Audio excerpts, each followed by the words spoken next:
I want to get into the New York Islanders. And the New York Islanders in the middle of the week announced their new head coach, Lane Lambert. If you don't know who Lane Lambert is, he has been the assistant coach and part of the coaching staff of Barry Trotz for the last 10 years. Now, everybody's probably wondering, why would they drop Barry Trotz and bring in their assistant coach? Barry Trotz, over the last couple of years, especially this past year, he missed a few games. Lane Lambert took over as the head coach of the team, and he has not only helped the younger players develop better than Barry Trotz, but really, the Islanders have played sensational under Lane Lambert. They only lost one game under Lane Lambert out of the 10 games that he was the head coach this past year. But not only that, I think a lot of people are wondering why Lou Lamoriello decided to go this route, bringing in a rookie coach, a guy that doesn't have any experience, to a guy that's won a Stanley Cup, a guy that's taken the Islanders back-to-back Eastern Conference Finals, one goal away from knocking off the champion Tampa Bay Lightning, and could have been the Stanley Cup champions last year against the Montreal Canadiens that had no business being in the finals. But I think when you look at the New York Islanders, I think the Islanders are a player or two away, and I think bringing in a new voice that can help the younger players develop, where the younger players actually trust a little bit better than the veteran coach. I think Lou Lamoriello wants to go that route. Lou has done this in New Jersey. He did it with Robinson. They parted ways with Lemaire. I think when you look at what the Islanders are trying to do now in the next 2 or 3 years is really solidify themselves as a Stanley Cup contending team. Yeah, and I think as well, when you look at the relationships with a lot of these young players, that somebody that's coached a while like Barry Trotz, he's going to have his values that he's going to go through. Barry Trotz has been in this league for a very long time. He's only won 1 Stanley Cup. And you can't attack Lou Lamoriello because he has won 3 Stanley Cups in New Jersey, and everywhere he's gone, he has helped those teams become successful. I'm not going to nitpick on records and playoff losses and stuff like that, because Barry Trotz, I think, did a very good job with Nashville. He did a very good job with the Islanders, and everybody chokes in the playoffs in Washington. So I'm not going to judge that against him, but then again, he's also won his only Stanley Cup in Washington. That being said, I think the relationship that they gained with those younger players was in that stretch when Barry Trotz was out. Gave the confidence, especially for the forwards, for a lot of those guys to really flourish. Guys like Wahlstrom, guys like Kiefer Bellows played better in that stretch. And that might be what the Islanders are trying to get. Maybe they trust Barry Trotz's system in place to work enough to grow the defense the way they did, just transforming it from the 3rd worst defense in hockey to the best defense in hockey in 1 year. And now all of a sudden it's been a steadily great defense.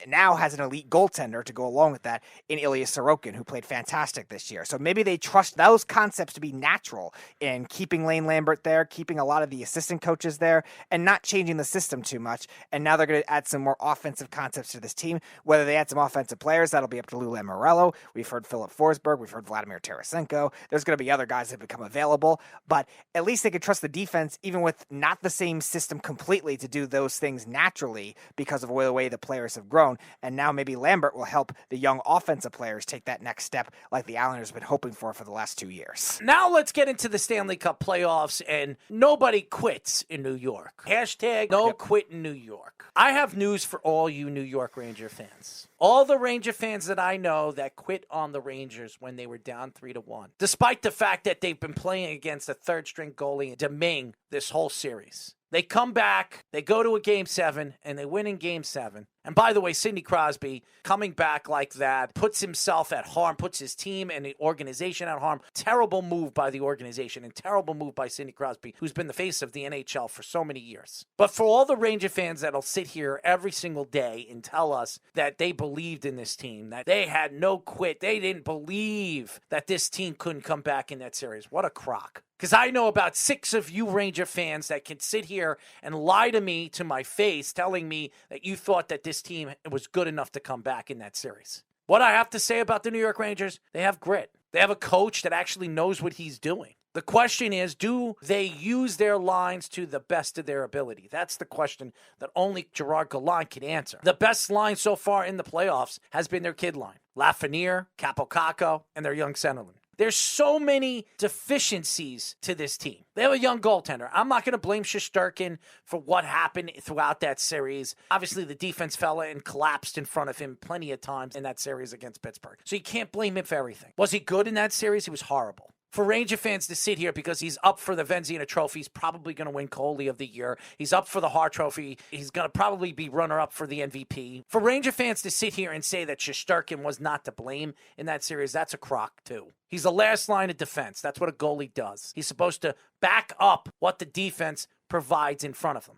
But what I can say about the New York Rangers is they have grit. They believe in one another. And that's something that the Pittsburgh Penguins over the last couple of years have not believed in. And with Malkin probably on his way out, Letang probably on his way out, the only player that's going to be sitting on center ice is Mr. Concussion Man himself. And maybe if he protects himself and protects the organization, he might have a couple more years to play. When it comes to the Penguins, yeah, they've had these cap issues since they've won the Stanley Cup. So this is nothing new to them. And this might be the final straw.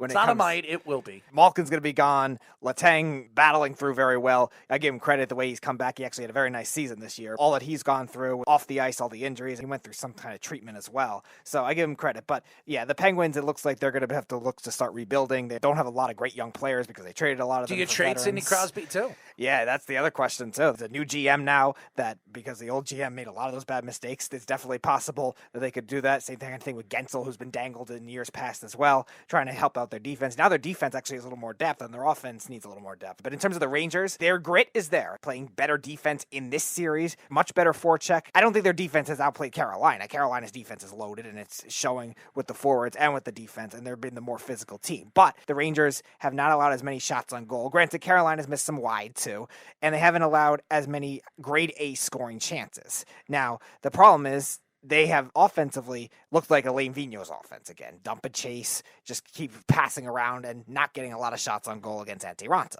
They haven't had the grade A scoring chances themselves, besides the only goal they scored in this series, the first goal of the series by Hedl. The Rangers kind of went to the reverse where they're overpassing, where their last series they were overshooting. You have to find something in between. They need to find good scoring chances like they did in Game 7, like they moved around very well, and create space. The Hurricanes have speed, no question, but the Rangers have the speed to make that kind of thing work too, and they need to show that. I think the defense has played well. Shesterkin's played, I'm not going to say great, but good in this series. They need to wake up offensively. They might need to find some line combinations to get that going outside of the kid line. Down 2-0 against this team really puts you in a situation where if you go back to New York and lose one game, the series is over. I don't care if you came back from a 3-1 deficit. You came back from a 3-1 deficit with a third-string goalie. And right now, Raanta is not even their number one goalie, and Frederick Anderson will be back soon. So the Rangers are not creeping up the right organization, not the right team. They were positioned very well, being that they could face Raanta. They've actually seen Raanta. He was a goalie for the New York Rangers. He was backing up Henrik Lundqvist for a couple of years. So they actually know who he is as a player, but I think this series is over. I can't see them coming back from a 2-0 deficit against this Carolina team. They could win Game 3. I'm not going to bet on it. I just don't think that this team is good enough to compete with a Carolina team that works so very well as a team. And they get good goaltending. They get good defense. They're very well coached in Rob Brindamore. I've been very impressed with the Carolina Hurricanes. I think this is the year for the Carolina Hurricanes in the Eastern Conference. As far as the other two series, the Panthers knocking off the Capitals, not surprising, 4-2. And Tampa knocking off the Toronto Maple Leafs, the JT Toronto Maple Leafs that just can't get over the hump. They can't get out of the first round. JT's been there for a couple of years. He still can't get out of the first round. It's time to disassemble this team. This team is not good. They're not good together with Matthews there and Marner there and Tavares there and Nylander there. They need to decide what they're going to do moving forward. They're just not championship bound. As far as the Western Conference is concerned, not surprised that the Colorado Avalanche swept a very good young Nashville team, but a team that's rebuilding. St. Louis knocking off the Wild. I thought the Wild was going to give them a little bit more of a challenge. The number 2 seed who had a very good year this year. But St. Louis is a very well-built, oiled machine, very well coached by Craig Berube. Obviously, Binnington is showing you why he won a Stanley Cup a couple of years ago in Boston. Their series is tied 1-1 with the Avalanche. The Avalanche did not show up in game number 2. Nope. I expect them to show up in game number 3. Going back to St. Louis. Calgary knocking off Dallas. Won 7 games. Calgary got all they can handle from Dallas, a veteran team that has played well all season long. Very impressive. And now Calgary and the Oilers got lucky knocking off LA, especially the way they fell behind 3-2, but they won consecutive games, knocked off an LA team that shouldn't have been there. And now you have a Calgary Oilers series that I think this series is over too. I think the Rangers and the Carolina series over. I had the Flames as the one blowout series of this. I really didn't trust the Oilers. Even once they won against LA, they really didn't prove a lot in that series. Whereas the Flames, I think they really proved their toughness. And then that series goes to the other extreme. They scored more goals in that game 1 than the Rangers and Hurricanes. They're combined in their 2 games so far. And it seemed like for much of the Flames Flames Star series was too. So the Flames definitely proved a lot. I think they're going to be very tough out, even if they do have to play a St. Louis or a Colorado team. Now, Colorado, they looked very undisciplined in game number 2. I worry about them in terms of the goaltending that is still kind of questionable with them. Darcy Kemper had some bad goals in that game number 2.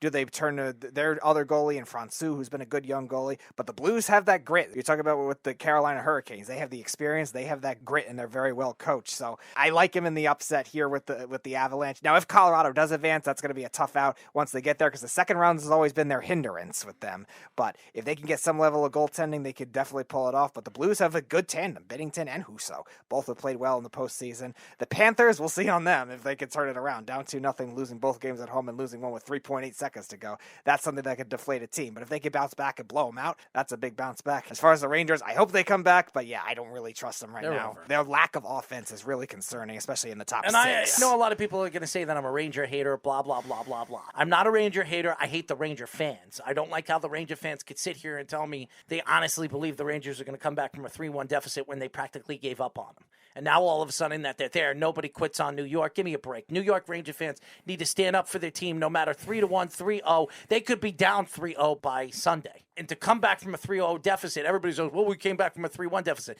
You came back from a 3-1 deficit from a backup goalie. That's a third-string goaltender that shouldn't even be in the NHL, honestly. Yeah, not a very deep roster in the Penguins either. The Hurricanes are a much deeper roster and have some good veteran experience too, and have a bunch of ex-Rangers. Naturally, Brendan Smith had to freaking score on the Rangers. Guys that know your identity. Not Gallant's identity, not all the young players, but a lot of the Rangers that are currently on the team. So much different than the Penguins. So good luck coming back. I think they'll win game 3, but I would not expect much more after that. They might lose in 5, they might lose in 6, but if they don't turn this offense around, they're going to have a lot of trouble.